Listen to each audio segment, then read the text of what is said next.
Қаржылық мониторинг агенттігі дроперлікпен күресті елдің қаржылық қауіпсіздігін қамтамасыз етудегі басым бағыттардың бірі ретінде қарастырады. Жыл басынан бері агенттік қылмыстық кірістерді жылыстатумен айналысқан 33 дроперлік топтың қызметін тоқтатты.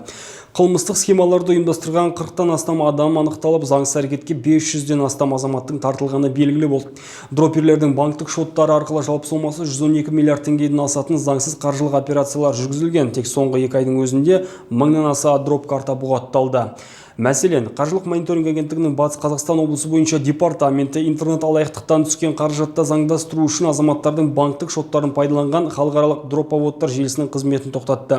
Тергеу амалдарына сай бұғатталған шоттар арқылы шамамен 17 миллион теңге өткізілген. Кейін ұйымдасқан топ мүшелері шот иесі болған 18 жастағы азаматты күштеп ұстап, күш қолданамыз деп қорқытып, банктік шоттарға қолжетімділікті қалпына келтіруге мәжбүрлеген.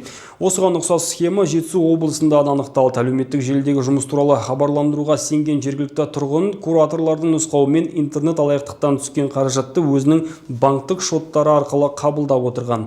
Кейін қаражатты криптовалютаға айырбастап, ұйымдастырушылардың шоттарын аударып, әр операциядан комиссия алып отырған. Түркістан облысында дроперлік схема Telegram мессенджеріндегі жасырын куратор арқылы басқарылған. Ол студенттер мен кәмелетке толмағандарды сыйақы ұсынып, интернет банкингке қолжетімділікті беруге көндірген. Соның салдарынан 20-дан астам жас тергеуге тартылды.